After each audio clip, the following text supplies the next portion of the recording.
ഈശ്വറിന്റെ ഏകദേശം 3 മിനിറ്റോളം ആരിഫ് ഹുസൈൻ ഉപയോഗിക്കാവുന്നതാണ്. ഉപയോഗിച്ചിട്ടില്ലെങ്കിൽ അത് രാഹുൽ ഈശ്വറിനെ തന്നെ വിനിയോഗിക്കാവുന്നതാണ്. അപ്പോൾ അദ്ദേഹത്തെ ടോട്ടൽ 15-5-20 മിനിറ്റ് ഈ സമയത്ത് ഉപയോഗിക്കാവുന്നതാണ്. പടച്ചോനെ, ഇത് നമ്മുടെ ആരിഫിക്കല്ലേ? എന്താ പറ്റിയത്? വെട്ടി വീർക്കുന്നുണ്ടല്ലോ, തൊണ്ട ഇടാറുന്നുണ്ടല്ലോ. ചൂടുവെള്ളം എടുക്കട്ടെ ചോനെ. ഇനി ടോയ്ലറ്റ് വല്ലതും പോകാൻ വേണ്ടിയാണോ? നിങ്ങൾ ചിന്തിക്കുന്നുണ്ടാവില്ലേ ഇദ്ദേഹത്തിൻ്റെ മുഖം നോക്കിയിട്ട് എന്തോ അസ്വസ്ഥപ്പെട്ടിരിക്കുന്നു എന്ന്. എന്താണ് ഈ വിഭ്രാന്തിയുടെയും ആകുലതയുടെയും ഒക്കെ കാരണമെന്നല്ലേ?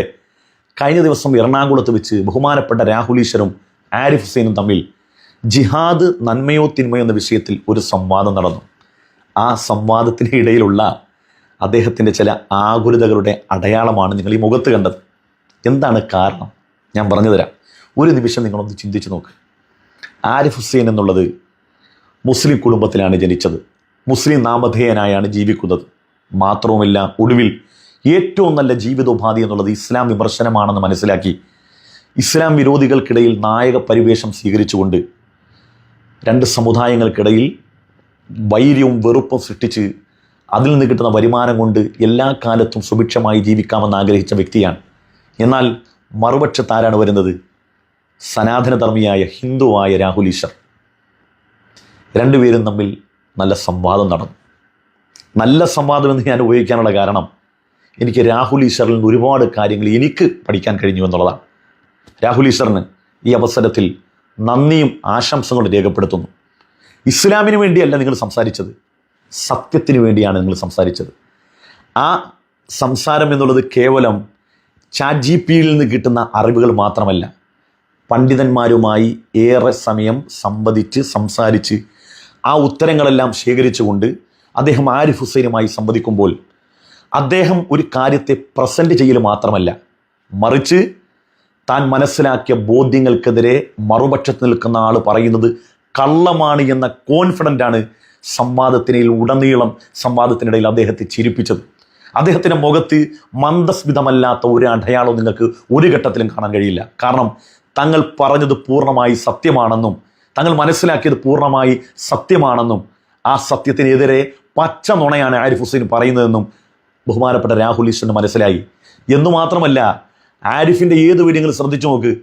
ഖുർആൻ്റെ ഏതെങ്കിലും ഒരു ചാപ്റ്റർ പറഞ്ഞ് അതിൽ ഇംഗ്ലീഷ് കോട്ട് പറഞ്ഞങ്ങ് പോലെ ബഹുമാനപ്പെട്ട രാഹുൽ ഈശ്വർ വിശുദ്ധമായ ഖുർആൻ ആയത്ത് ഓതിക്കൊണ്ടാണ് അദ്ദേഹം ജിഹാദ് എന്താണെന്ന് ജനസമക്ഷം സുവ്യക്തമായി പറഞ്ഞു കൊടുത്തത്. കേട്ടു. 115 ഫലാ തൂത്തിൽ കാഫിറാന വാ ജാഹിദ് ഹം ബിഹി ജിഹാദിൻ കാബിറ. അതായത് നിങ്ങൾ സത്യനിഷേധികളെ പിന്തുടരരുത്. കാഫിർ എന്ന് പറയുന്നത് സത്യനിഷേധി, സത്യം അറിഞ്ഞിട്ട് നിഷേധിക്കുന്നവർ, വിശ്വാസമില്ലാത്തവർ, അകന്നുപോയവർ, അവരെ നിങ്ങൾ പിന്തുടരരുത്. അവരോട് നിങ്ങൾ ഈ പ്രയത്നം ചെയ്യണം. എന്തുകൊണ്ട്? ഖുറാൻ കൊണ്ട് പ്രയത്നം ചെയ്യണം. അത് ജിഹാദൻ കബീരയാണ്. കബീര എന്ന് പറഞ്ഞാൽ മഹത്തരം. അക്ബറാണ് ഗ്രേറ്റസ്റ്റ്, കബീര എന്ന് പറഞ്ഞാൽ മഹത്തരം. ഇതാണ് പരിശുദ്ധ ഖുറാൻ AD 615 അൽ ഫുർഖൻ 25-52 അതിൽ പറയുന്നത് ജിഹാദൻ കബീര എന്ന് പറയും. ഇതാണ് one of the first mention ഉള്ളത്. ജിഹാദൻ കബീര എന്ന് പറയുന്നത് പരിശുദ്ധ ഖുറാൻ ഉപയോഗിച്ച് ഇന്റലക്ച്വൽ സ്ട്രഗിൾ, ഐഡിയോളജിക്കൽ സ്ട്രഗിൾ അല്ലെങ്കിൽ ഡിബേറ്റിന്റെ സ്ട്രഗിൾ. ഇതാണ് ഒന്ന്. രാഹുൽ ഈശ്വർ ഖുർആൻ കൊണ്ട് തന്നെ വ്യക്തമായി സുദൃഢമായി ജിഹാദി എന്ന വാക്ക് അതിന് ഏതൊക്കെ അർത്ഥതലമുണ്ട് എന്ന് വിശദീകരിച്ചു കൊടുത്തു. ഇനി ഇസ്ലാം വിരോധികളുടെ നായകനായ, ഇസ്ലാം പഠിച്ച് അവസാനം ഇസ്ലാം തെറ്റാണെന്ന് മനസ്സിലായി ഇസ്ലാമിൽ നിന്ന് പോവുകയും ഇസ്ലാമിൽ ഒരു പരിഷ്കരണം കൊണ്ടുവരാൻ വേണ്ടി അഹോരാത്രം കഷ്ടപ്പെടുന്ന ആരിഫ് ഹുസൈൻ്റെ മറുപടി നിങ്ങളെന്ന് കാണണം. അപ്പോഴാണ് നിങ്ങൾ ചിന്തിക്കുന്നത്, രാഹുൽ ഈശ്വർ, പ്രിയപ്പെട്ട രാഹുൽ ഏട്ടന് വേറെ പണിയൊന്നുമില്ലേ ഇവനെ പോലുള്ള പമ്പര വിഡ്ഢികളോട് സംവദിക്കാൻ നിങ്ങൾക്ക് ഒരുപക്ഷെ തോന്നിപ്പോകും. കേട്ടു നോക്ക്. ലോകത്തെ ആദ്യത്തെ അമുസ്ലിം ജിഹാദി എന്ന് പറയുന്നത് നല്ല ചൂടുള്ള ഐസ്ക്രീം എന്ന് പറയുന്ന പോലെയാണ്. അങ്ങനെയുള്ള ആളും ഗാന്ധിയാണെന്നാണ് പറയുന്നത്. ശരി, വാദത്തിന് നമ്മൾ സമ്മതിച്ചാൽ പോലും ആ ഗാന്ധി നരകത്തിൻ്റെ ചൂടുള്ള സ്ഥലമെന്നൊന്ന് പറഞ്ഞാൽ പോരാ, ഏറ്റവും കൂടുതൽ ചൂട് എവിടെയാണോ നരകത്തിലുണ്ടാവുക അവിടെ കിടന്ന് പൊരിയും, അൽഫഹമാകും എന്നാണ് എനിക്ക് പറയുന്നത്. നിങ്ങൾ ജിഹാദിനെ വെളുപ്പിച്ചാലും ശരി, നിങ്ങളൊരു വെറും കാഫിറാണ്. കലിമ അറിയില്ല എന്നുണ്ടെങ്കിൽ കാശ്മീരിൽ കറങ്ങി നടന്നാൽ ചിലപ്പോൾ ഓട്ടയാവും, അരിപ്പയാകും എന്നുകൂടിയാണ് എനിക്ക് പറയാനുള്ളത്. എന്ത് പറഞ്ഞാലും ശരി, മുഖ്യമന്ത്രി രാജിവെക്കണം. ജിഹാദ് എന്ന് പറഞ്ഞാൽ മനുഷ്യരെ കൊല്ലലാണ്. മുഖ്യമന്ത്രി രാജിവെച്ചേ പറ്റൂ. ജിഹാദ് എന്ന് പറഞ്ഞാൽ മനുഷ്യരെ കൊല്ലലാണ്, കാഫറിനെ കൊല്ലലാണ്. ഈ ഒരു ചെറിയ ക്ലിപ്പ് കണ്ടപ്പോൾ തന്നെ നിങ്ങൾക്ക് ചിരി വന്നതാണോ അല്ലേ? എന്നാൽ ഇത് 2 മണിക്കൂറോളമുള്ള ഈ സംവാദം മുഴുവനും കണ്ട എൻ്റെ അവസ്ഥ എന്തായിരിക്കും? ഞാൻ എത്ര ചിരിച്ചിട്ടുണ്ടാവും? നിങ്ങളത് ചിന്തിച്ചു നോക്കിയേ. രാഹുൽ ഈശ്വർ എന്ന സനാതനധർമ്മി വിശുദ്ധമായ ഖുർആൻ എടുത്തുകൊണ്ട് ഇസ്ലാമിലെ ജിഹാദിൽ ഏറ്റവും വലുത്, ഏറ്റവും മഹത്തരമായത് ആശയ സംവാദമാണ്, സെൽഫ് കൺട്രോൾ ആണെന്നൊക്കെ ഖുർആൻ വെച്ച് ഇസ്ലാം മതത്തിൽ ജനിച്ച ഒരുത്തിന് വിശദീകരിച്ചു കൊടുക്കുമ്പോൾ അവൻ്റെ മറുപടിയാണ് നിങ്ങൾ കണ്ടത്. ഗാന്ധിജി സ്വർഗത്തിൽ പോവോ? ഗാന്ധിജി നരകത്തിൽ അൽഫാമാകൂ? കാശ്മീരിൽ പോകുമ്പോൾ കെലിമ അറിയണം? ഇതാണ് അതിൻ്റെ മറുപടി. ഒരു സംവാദത്തിൻ്റെ അവസ്ഥയാണ്. ഞാൻ പറഞ്ഞത് ഇത്രയേ ഉള്ളൂ, ഇവൻ്റെയൊക്കെ നിലവാരം ഇത്രയേ ഉള്ളൂ. നമ്മളാരും ഇവനോട്ട് സംവദിക്കാൻ പോകാത്ത എന്തുകൊണ്ടാണെന്നറിയോ? ഇവൻ്റെ ഈ അവസ്ഥയിൽ രാഹുൽ ഈശ്വറിനെ പോലുള്ള ആളുകൾ മറുപടി പറഞ്ഞാൽ അത് കറക്റ്റാവും. നമ്മളൊക്കെ ചിലപ്പോൾ ഒരു പക്ഷേ ചില ഘട്ടത്തിൽ പ്രവോക്കിൽ വീണു പോകും. കാരണം പച്ച കള്ളമല്ലേ ഈ പറയുന്നത്, പച്ച നുണ. മനുഷ്യൻ്റെ മുഖത്ത് നോക്കി പരിഹാസ രൂപേണ പച്ച നുണ പറയുക. ഒരിക്കലും ഇദ്ദേഹമാണ് പറഞ്ഞത് ഇൻ്റർനെറ്റിൻ്റെ വരവോടുകൂടി ഇസ്ലാം തകർന്ന് തരിപ്പണാവുന്ന. ഇപ്പം രാഹുൽ ഈശ്വർ ഈ വിഷയത്തിൽ സംവദിക്കാൻ വേണ്ടി ഏറ്റവും കൂടുതൽ ആശയങ്ങൾ, തെളിവുകൾ അദ്ദേഹം എടുത്ത് ഇവിടുന്ന ChatGPT ഗൂഗിളിൽ നിന്നാണ്. അപ്പോൾ ഇൻ്റർനെറ്റിൻ്റെ വരവോടുകൂടി ആരുടെ കഥയാണ് കഴിഞ്ഞത്? സാക്ഷാൽ ആരിഫ് ഹുസൈൻ്റെ കഥയാണ് കഴിഞ്ഞത്. ഇനി ബാക്കി കൂടി ബഹുമാനപ്പെട്ട രാഹുൽ ഏട്ടൻ വിശദീകരിച്ചു കേട്ടോ. ഖുറാനിലും ഹദീദുകളിലും ഇസ്ലാമിക് കമൻട്രിയിലും എല്ലാം നമുക്ക് കാണാൻ കഴിയും. ഇനി ഇതിലെ പ്രധാനപ്പെട്ട രണ്ട് മൂന്ന് കാര്യങ്ങൾ, ജിഹാദിന്റെ ഈ വയലൻസ് ഉണ്ടെന്ന് പറയുന്നവരുടെ കോണ്ടെക്സ്റ്റിന് വേണ്ടി 68, 69, 22, 39, 22, 40 അത് പറയുന്നു. ഇങ്ങോട്ട് സമരം ചെയ്യുന്ന കൂട്ടർക്ക് അവർ ആക്രമിക്കപ്പെട്ടിരിക്കുന്നത് കൊണ്ട് അങ്ങോട്ടും യുദ്ധം ചെയ്തു കൊള്ളുവാൻ അനുവാദം നൽകിയിരിക്കുന്നു. നിങ്ങളെ ആക്രമിക്കുമ്പോൾ നിങ്ങൾക്ക് തിരിച്ചാക്രമിക്കാൻ നമ്മൾ അനുവാദം നൽകിയിരിക്കും.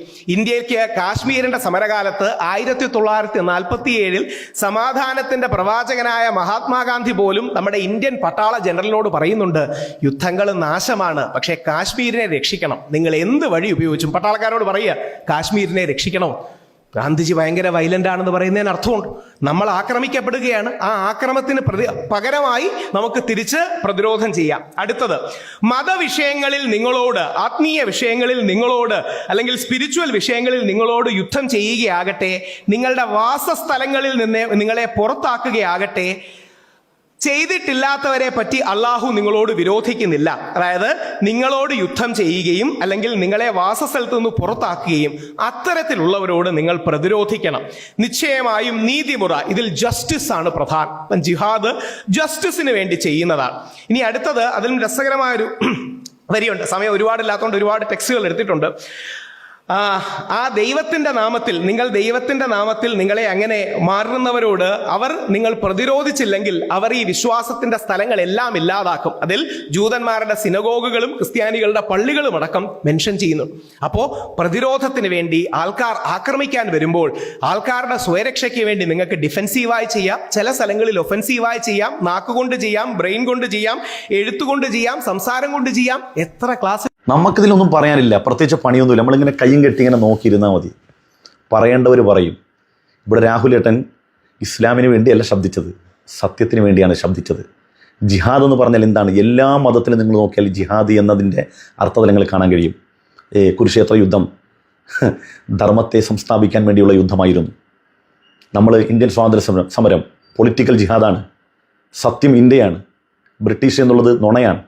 സത്യമാകുന്ന ഇന്ത്യയെ നിലനിർത്താൻ വേണ്ടി ബ്രിട്ടീഷിനെതിരെ പോരാട്ടമാണ് പൊളിറ്റിക്കൽ ജിഹാദ്.